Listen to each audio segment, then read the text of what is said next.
Hey everybody. Am I really 2 minutes late? Oh, how unlike me. I've been so punctual throughout this pandemic thingy.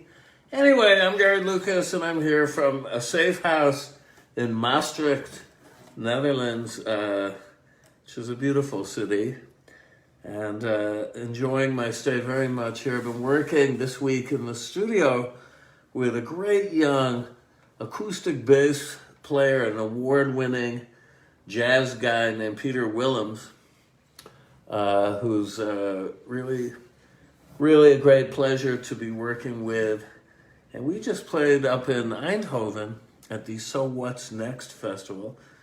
It was live streamed, so it was kind of weird playing in this void in a theater there, but I think it came out really well. I posted some links to it, and I think it's now being archived, so I'll repost them soon.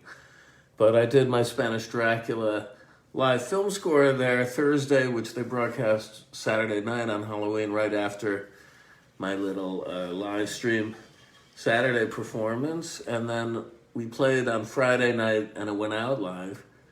And a splendid time was had by all. But today is election day. I'm going to be glued to I don't have a TV here, but the computer to get updates all night. It's now 9 p.m., 3 p.m. Eastern Standard Time in New York.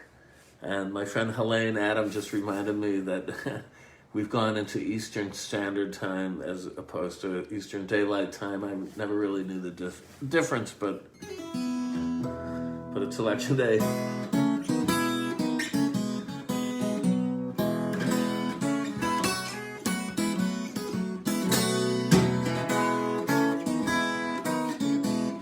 I can't play, it's too grim, but let's hope it's not the thief. It's not hail to the thief, and it's hail to the chief, Joe Biden, who I hope you all went out and voted for. I did an absentee ballot thing before I left, so I think it's very important that everybody get out there and vote. So if you haven't done that already and you're in the U.S., please kindly do so.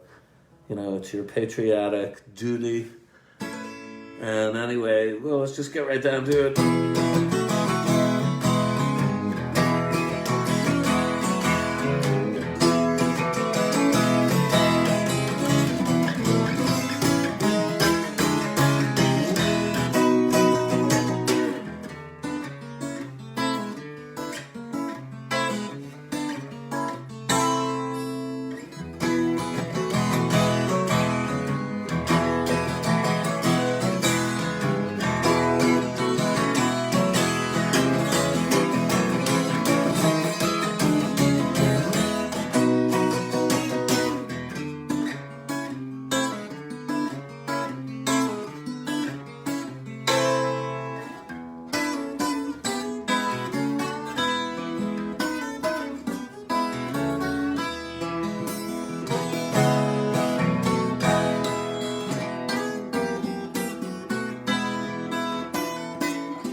wandered out of frame. To get that spotlight thing happening. Okay, how's that? That's better, isn't it? Some more colorful.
Well. R.L. Burnside was great euphemistic expressions. I had the privilege some years ago of playing a residency in Tokyo. Yes, this was hooked up by my friend Robert Singerman, and there was a club in Roppongi, and they were formerly a Russian restaurant called the Volga. And I think the restaurant had been constructed to cater to employees of the Russian embassy, which was located right across the street there in Roppongi. And I think there might have even been a secret passageway to this restaurant, but the restaurant failed.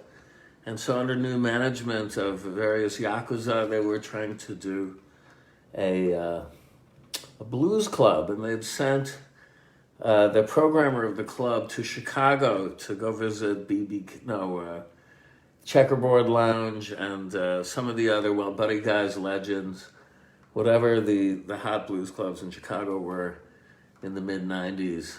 That guy went there to scout talent and see how they did it. And he came back, and so they definitely modernized their programming. And I came in there as a solo artist under the rubric 21st Century Blues. I mean, this was 95, so, okay, we weren't technically there into the millennium. So that got me over. And they had an apartment in which the band stayed a couple of blocks from this club. And right before I got there, they had R.L. Burnside and his band in there, or maybe two of them. Reduced ensemble, but I always loved his work, and I was really turned on to, because they played him a lot through the sound system. But anyway, all this is to say that I was very happy to get this 3-week residency, which paid moderately well, actually. But it was a trip to Japan, right? And anyway, I do recall that I was told under no uncertain terms to stick to playing the blues while I was there. And I think everything I do is tinged with the blue matter. I mean, my gray matter is tinged with blue matter. It's just the nature of my existence and upbringing as a Jewish person, I think. Don Van Vliet used to say, a lot of people think it's hip to have black people in their band, a lot of white musicians. I have Jews, man. They understand suffering. Anyway, that was one of the more colorful pronouncements of the great Don Van Vliet. But I digress. So I went in there with my panoply of effects. And if you know my work, not in the acoustic format, but pretty much electronic explorations on the guitar, you know, I have used a fair amount of effects, not really the arsenal some people would have. I mean, I'll tell you, my friend Doug Wimbish, who's in Living Color a lot, but also played with Mick Jagger and Tackhead, Adrian Sherwood's groups, and the Sugar Hill Gang. Doug had, the last time I saw him, two layers of effects. I mean, up on like a stepladder kind of a contraption. It was something to see. I never really approached that, but at one point I had about 24 boxes, some of them up on a table. It was a custom built rig. So I got, into the idea of playing this residency right away. And then one day I just kind of deviated from the norm and thought, I'm going to turn on the juice here with the effects and see what. And about 10 seconds later, the club manager, the guy that hired me, came over and he said, "You were hired to play the blues, and that is not blues." And I was like, well, it's like 21st century, no, you must play the blues. So another 10 days, I was chastised thoroughly. Another week or so went by. I was really getting into this club thing and had other other funny tales to recount, which I'm leaving for my memoirs. But I don't want to, some of them are really blue, and I don't want to blow my youth audience there by doing blue material. So I'll stick to the blues. Once, about 10 days after I received this notification verbally from the guy, I don't know what happened. Something came over me, the evil, William Burroughs would call it the evil spirit. I don't think it's evil, but let's say it's my playful spirit. Some might say demonic. I prefer to think it of a Dybbuk that sometimes wouldn't have me. And I just started to switch on the pedals again.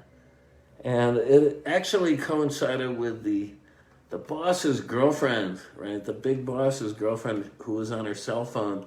She found this kind of noise to be a distraction. And so they sent the same guy out, and he said, "Okay, you were warned once. If you do this one more time, we're sending you back to New York." So it was like, okay, mea culpa, I'm sorry. And I was a good boy for the rest of my time there. I mean, I always strive to do that. It is in my nature. And but once in a while, I have a problem with authority of all kind. I'll just be frank with you. Pretty much, although I aim to please. So anyway, that was my little story, and that's why I'm sometimes very happy to be stripped down to acoustic guitar, because you don't need electricity. You can really approximate a whole band, sometimes an orchestra, with just 6 strings and 10 fingers. The whole trick of it is, to me, it's an arena where there's nowhere to hide. Do you know what I mean? People can really sound very awesome. There was a German avant-garde guitarist, I won't name any names here, but early on in my career, I was compared to him, and then we shared some festival stages. And this guy was super competitive. I mean, I don't get it. Well, I do get it. I mean, the guitarists are basically gunslingers when you get right down to it. There's who's the fastest, who's got the biggest pistol, like that. And I think that's ridiculous, because music shouldn't be a competition like that. It should be done in the spirit of mutual respect and cooperation. But anyway, this guy was definitely gunning for me. So, I observed him play, and he had a Marshall amplifier and a Les Paul cranked up to 11. And, I guess, under the circumstances or the right inebriants, you would be impressed by it. But, I like to look beneath the surface of music to really see what makes it tick often. And it just seemed like a whole lot of sound and fury signifying nothing, to quote the Bard. But it reached the really absurd heights when, we were introduced formally, and we went to shake hands, and this guy was going to, squeeze my hand as hard as he could to show that he had a better grip on things, I guess, than me. But I have a very strong hand, and I squeezed right back, and it was kind of a Mexican standoff when you get right down to it. I don't think either of us were the winner. Maybe if we had done the arm wrestling contest, it would have had a more definitive outcome, but I gave as good as I got, let us say. But this is just that testosterone-fueled white man's world. I had a very good article I posted the other day by Umair Haq. I really recommend reading this guy. He is a Pakistani refugee who grew up in America and now lives in London. I think he was a Harvard scholar. But in my opinion, he is really about the best pundit, writing on the day-to-day meaning of all things going on around us. So check him out. But he had a really good analysis of U.S. vis-a-vis the election, it is basically, let's get right down to it, a white man's world in the U.S. And no matter how many minorities will vote on either the plus side of Biden or the minus side of Trump, it's really going to come down to the white population as far as what the election results go. And he pointed out that under the same mindset or genetic subset, all sorts of heinous things have been going on in the U.S. forever that would definitely be spotted as a negative trend if you looked at it analytically vis-a-vis healthcare, education, basic things one would think were God-given rights under a just and wealthy society as we enjoy in the U.S.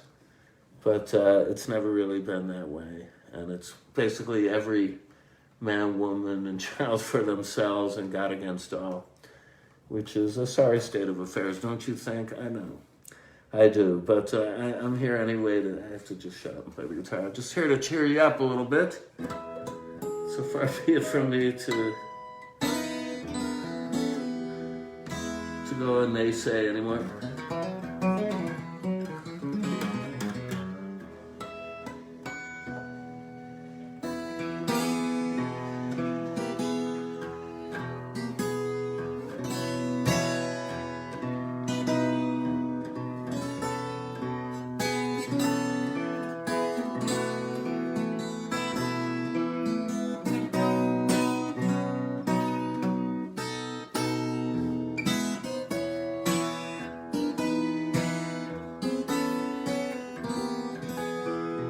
Very sorry news about what's going on in Wien.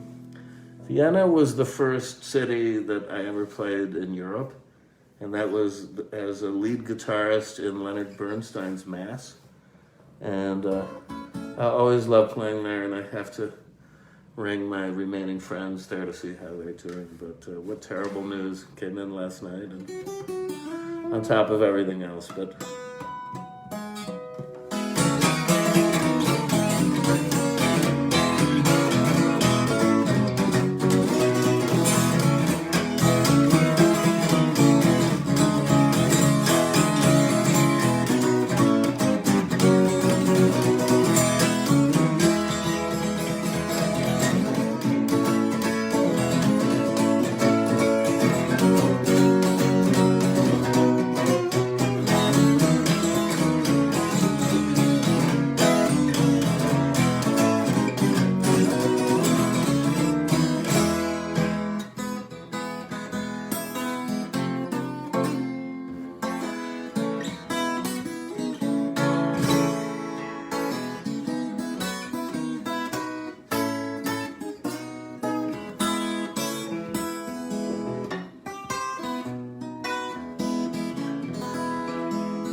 Yes, I'm a Marxist. I'm a Groucho Marxist, definitely.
Okay, well, let's see now. I'll put in a little plug for, I brought a few CDs with me. I mailed one of them out to Emil Moore today. Emil should be winging its way to you right now. Emil covers the Scandinavian beat for various newspapers. Good man, Emil. Okay, this is Gary Lucas's Cine Fantastique, which is a collection of film music, some of my own, and some great film themes from classic world cinema that I like. The cover is very interesting, albeit it's backwards. But let's see, who do we got there? We have the Spanish Dracula, we have Klaus Kinski, Woody Allen, all the reprobates here, Fellini, notorious sexist. I love all these guys. Janet Leigh in Psycho, Peter Sellers, another miscreant, Alfred Hitchcock, a deviant. All of these people, folks, had very questionable backstories when you get and put them under a microscope, but it's like burning ants, isn't it, with a looking glass. You'd be surprised what makes people tick out there. And I have yet to meet, I'm still looking, as Bob Dylan once said, for a saint. Everyone's looking for a saint out there. I really don't know any. But maybe I'll encounter one day.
Okay, well, that's about it. That should be about a half an hour for you. I don't have a clock on me, but I sense it is time. And whatever happens with the election today, tonight, and tomorrow, I'll be here playing for you.